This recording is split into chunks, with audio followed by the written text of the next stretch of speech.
Mabuti na, kulong na. Parang nagkontakan yung dalawa palagi. O kasi sabi niya, walang kontak no. Sinisiraan palagi ako, wala naman ako ginagawa sa kanya. Ang sumbong naman doon, binugbog ko raw siya, pigbumura daw namin ng mga anak namin, samantalang hindi naman kami nag-ano sa kanya. Siya lang ang nagagawang dahilan para makalayas dito sa bahay. So ang gagawin natin tayo, pailan na natin ang kaso. Mabuti niyan. Anong gusto mo, kulong o magbayad pa siya? Pakulong na lang natin. Parang maanoan siya, ang ginagawa niya sa amin sa...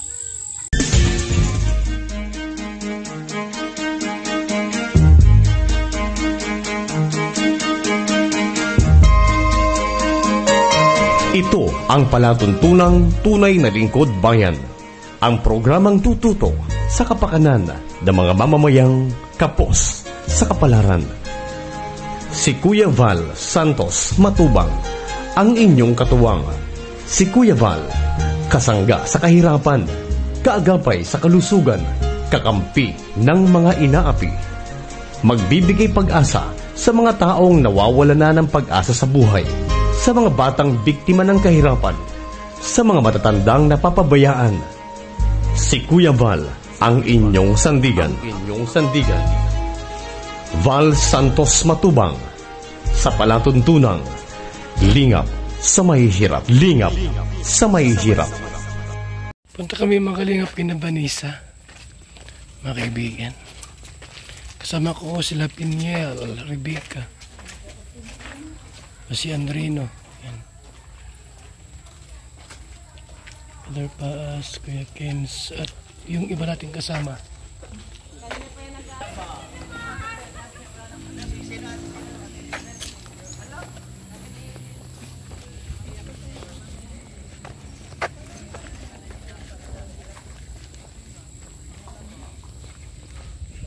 Darling mo, nakalis na raw.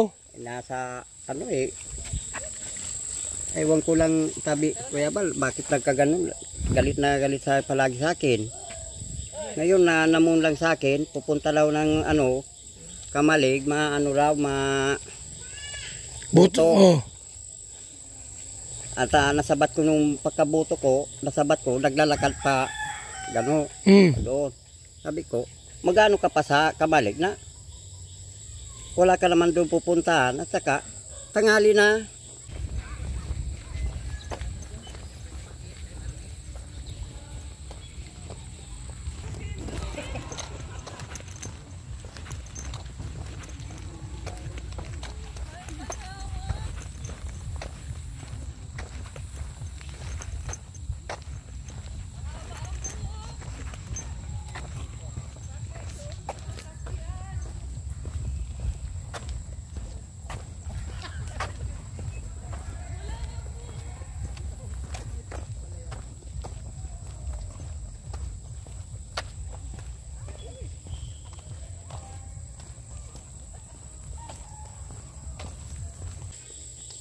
So ano nangyari? Wala na.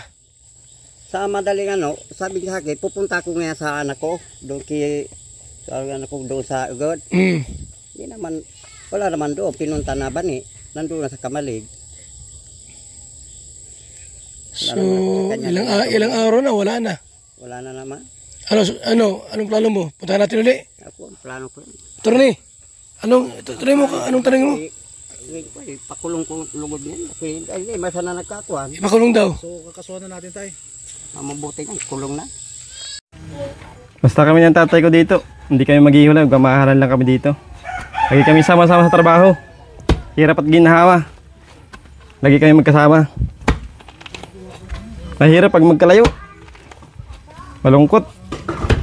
Ang aming turingan para na lang magkapatid, magkasama sa trabaho. Na lang kayo magbarkada. Bihira din tong ganito. Dito lang to sa Kalingap.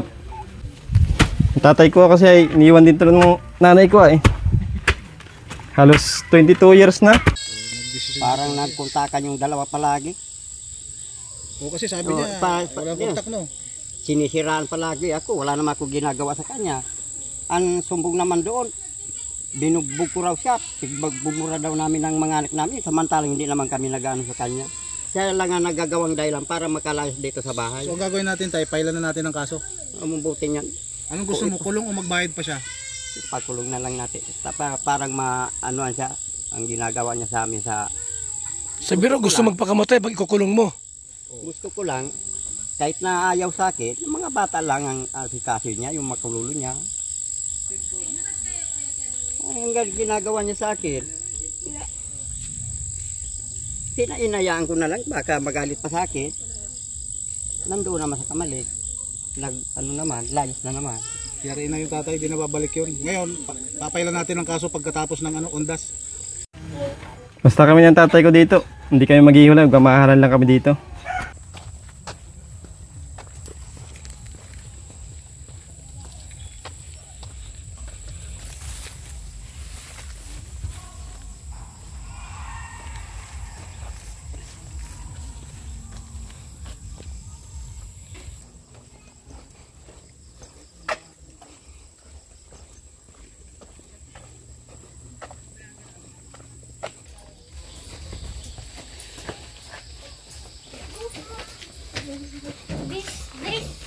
Bliss ako, bliss.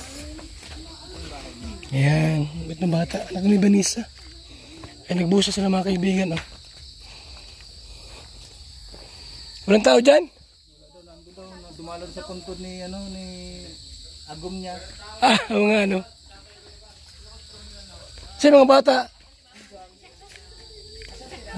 Iniwan. Nag-iyak yun doon. Wala si Vanessa pala. Yan ang lock niya, ngayon lang.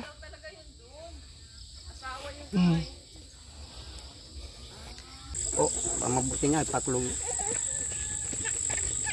Ngayon, ilalabas mo lang yung marriage contract mo para may katibayan tayo na kasal kayo. Sabi, tanong ko yung adik ko. Ano kaya, meron pang marriage contract yan? Baka kung nasa na. Yun lang. Nakatago po ba tayo yung marriage contract niyo? Ano ko yung anak ko. Tanungin ko muna. Kasi wala na. Kasi kung walang marriage contract, tatabla na naman tayo dyan. Mahirapan tayo.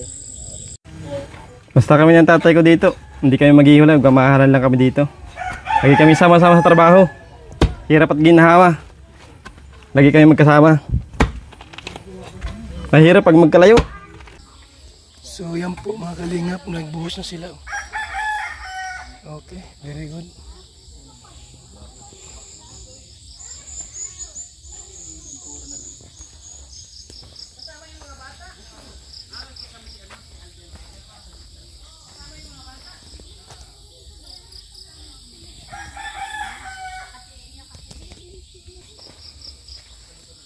So, kulang naman ang buhangin. Mga kalingap.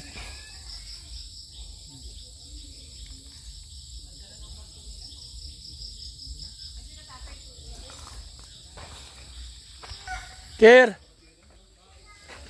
wala pang deliver dito?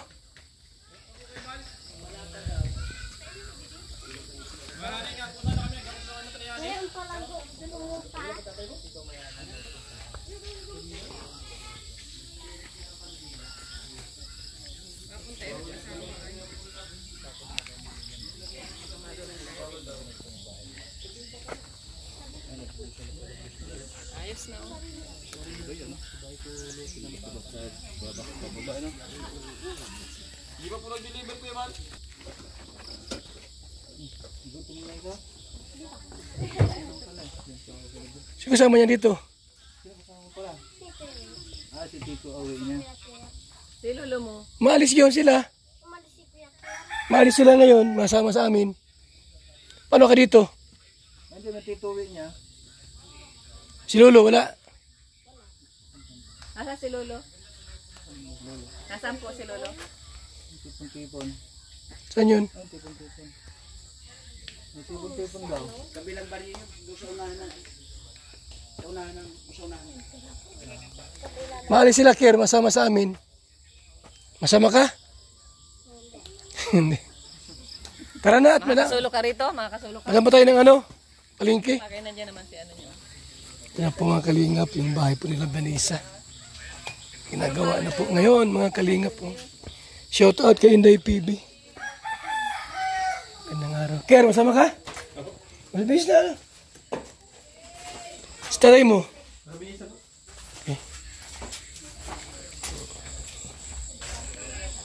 Ito mga kalingap, okay na yung kanyang bahay. Oh. Ganda na po ang bahay nila, tatay. Kaso wala na po si Annalisa, naglayas na ulit.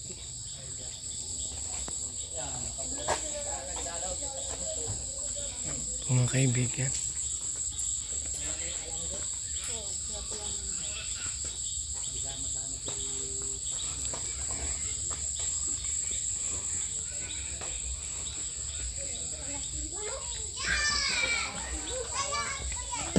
Let's go.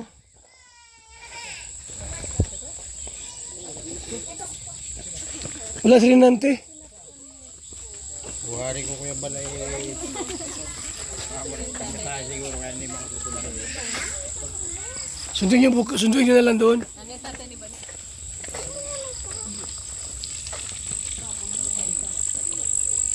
Balik na tayo. Kaya yan ang ano ko sana asawa ko yan. Hindi naman dito mapalagay. Kahit magano dito, sigaano ko lang magsaing. Inawan pa, pinabayang pa ako, nakuha niya katulong. Ginanyan pa ako. Kaya hindi ko naman siya dito inano. Ang sumbong sa amin, binubugbog mo daw. Hindi naman. Binumura. Hindi naman niya. Yan, kagawan lang niya para makalisa dito sa bahay. Marami ditong mga katabi ko, marinikin talagang binugbog ko yan eh. Kaya pa nga yung ginanyan ko. Pagkatapos ginanya pa ako, galit na galit sa akin. Ano man nagalit niya sa akin? Ano, wag mo na, hindi mo na susunduin. Bagay hindi na ako tabi. Kaya balsa, mo sana sunduin ta. Paalis naman ang bahay. Basta kami ng tatay ko dito. Hindi kami maghihiwalay, magmamahalan lang kami dito. Wala na Tama. tayong magagawa. So kasuhan na lang talaga. Mabuti dyan, anuin na lang. Parang makaano siya sa kulungan. Ano ang barang niya naman sa kulungan? Yung gawin mo tayo, yung marriage contract, ilabas mo, hanapin mo. Baka nasa katago. Sabihan ko, yung anak ko. Mas mag-file ng kaso. Para makapag-file tayo. Ano naman tatay. Nandoon naman sa ano. Nagtawag naman yung lalaki. Nandito naman yan yung asawa. Yung nanay ni Vanessa. Kaya tinawagan ni Vanessa, ang sabi nung nanay, magbibigta na niya ako. Kaya kung magkasakitan niya ako, wag na kayo pupunta dito sa akin. Ang simbag naman ng nanay Vanessa. Kaya pag nagkaano nga ako, nagkamati, wag na kayo dito pupunta. Ano na sabi nung nanay niya, Huwag na natin sunduin tayo, ano? wag na natin hulin. Kasi babalik din na naman, gagano na naman mangyayari, mga balik-balik, ano? Opo. Yeah. Yun na, naglilibag-libag sa ako didi. Nag-adiyagin na sana sa kuwan. Kaya, wala na akong magagawa niya. Okay sana ng bahay, attorney, yung bahay, okay na sana yung bahay nila. Okay na sana eh. Tayo, di ba? Kung ba okay na yung bahay, matatapos na. Siya lang ang nakaano eh, yung asawa ko. Parang ang gusto niya, masaya palagi siya, makipagsayawan, ang pirmi sa bunganga, maki-jamming-jamming, mag-inom. Palaging dito ang ano yung sa bunganga. Mabuti pa doon, nakaano ako, sayaw. Kahit sa nasayawan, pumupunta ako. Ah, may laya siya doon. Dito hindi mo pinapayagan. Dito naman, pinapayagan ko siya. Ang gusto ko naman, mayroon sayawan, pinapupunta ko siya. Sana, ano niya man ako. Bakit pilig sasayawan? Huwag niya nang, May edad na. Hindi, mahilig siya sa Mahilig. nightlife. Mga ano pa, kasi parang dalaga ang dating ano. kumpo. Maganda pa naman sana yung plano namin dyan tayo. Pag natapos yung bahay mo, bibilan sana ka namin ng kama, na waterbed pati. Para maibuhos mo yung sama ng loob mo doon. Sabi ko sa mga anak ko, paunusan, iniwanan tayo ng nanay mo, di, wala na tayong magagawa dyan. Kaya sabi nung anak ko, hayaan na natin yan, papa. Kaya magkailang man siya, hindi na sa atin magrani-rani. Sabi ng mga anak ko, Galit na rin yung mga anak mo. galit na, kahit nyo yan doon sa ano, sa ugod, yung anak ko isa. Yung buntis na bunso. Kahit na yung buntis, yung mayroon na doon dalawa, yan ang sabi. Pabayaan na natin si mama. Kaya lang, kinuha na natin siyang mabuo tayo, ganyan lang ang ginawa niya. Basta kami ng tatay ko dito. Hindi kami maghihiwalay, magmamahalan lang kami dito. Lagi kami sama-sama sa trabaho. Hirap at ginhawa. Lagi kami magkasama. Mahirap pag magkalayo. Magaling. Kaya hindi naman ako ano. Sayang yung pagkakataon. So wala na tayo, yun yung napagpapatawarin. Talagang hindi ko na siya kuan. Amunan ko ako sa mga akos ko. Bakit hindi ka na yan. Kukunin naman natin. Pagkatapos, alis na naman ang bahay. Oh, Wala din. wala din. Mabuti, kinagpapaalam lang siya sa anak ko. Yeah. Ang sabi niya, pag magpaalam ako, hindi naman ako na naman niya papaalisin. Kaya sabi naman niya, yan nung nasalubungan ko doon sa labas, hinayaan ko na lang. Baka magalit naman sa akin. Diba? Kinuhaan ko na lang. Ano? Baka hinihintay niya lang tayo na suyuin mo siya ulit doon sa labasan. Kaya wala kang ginawa, kaya tutuluyan. Ni Kuat, pauli na ako, yung sarong ake, yung anak ni Vanessa, lula ngayon lula, ni nagkanunoy, uto si lula mo, pasiring na, pa naglalakad. Kaya, hindi ko na mapipigilan ng ano niya. Kahit dito linalapitan ko lang para palaging galit sa akin. Lalapitan ko, ayaw makipag-usap. Mahirap yung tayo ganun. Mahirap yun. Pero totoo ba yung, kasi nakakwentuhan ko dyan, ang sabi niya, ano daw, yung time na umupunta siya dito, totoo ba yun na di ka daw naliligo ay? Araw-araw man ako naligo kasi sasabi parang nagsasabi sa ganyan para makaalis lang sa anyo niya Para makaalis lang siya. Gagawa-gawa na lang yan sa bunganga niya palaging ganyan ang sinasabi sa akin. Para makaalis siya ng bahay namin. Mahirap pa yan. So kasuhan na lang natin tayo final decision. Opo. Sa hindi na sila masabihan. Bakit na gano'n na? Siyempre, pag nagpuntakan niya, pupunta naman doon.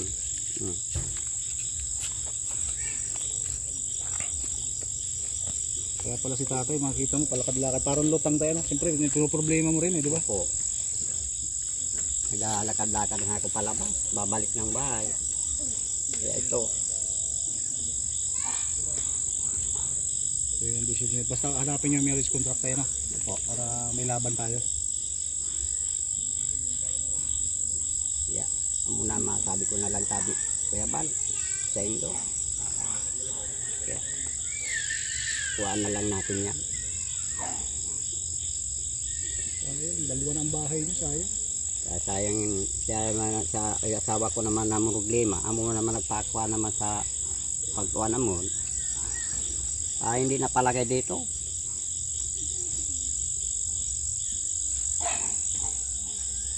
Ito lang, attorney, yung marriage contract. Masikaso niya. Yung po tayo na lang, no? Yung tayo namin sa iyo, hanapin may marriage contract. Tapos itabi mo kung may punit-punit, buuin mo, ipasirox, ano? Para pagbalik namin, kumpleto ka na. Okay, tara muna. Sige po, ha? Mga kalingap, kawa naman yung tatay ni Vanessa po. Iniwang muli ng asawa. At bumalik sa kamalig doon sa kanyang kinakasama po, mga kalingap. Sa kanyang kinalaguyo. Yan, kalaguyo. Thank you so much po. Ginabi na kami, mga kalingap po.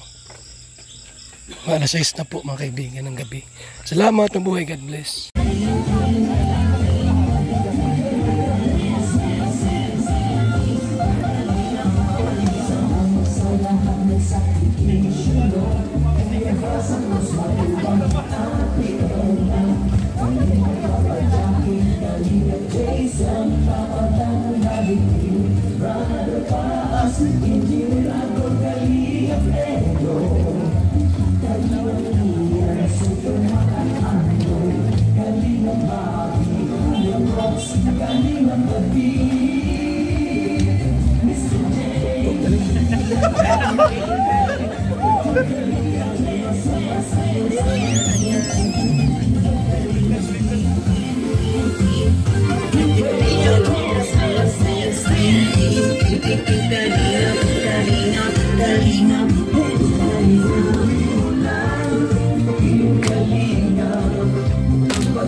Kuya Bal tumulong sa akin. Sa akin kung paano.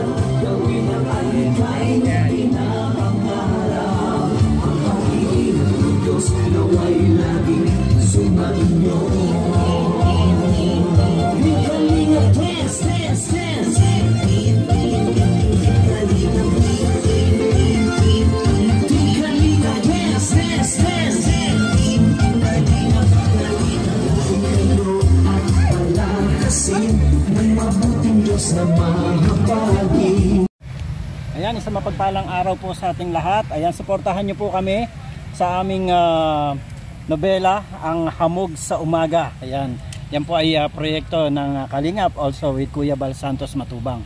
At yung pong aming kikitain dito ay mapupunta po sa pabahay po ng Kalingap. So ayan, suportahan po natin Kuya Bal Santos Matubang. And also, Aljos Eagle and yours truly, Rich Falcon TV.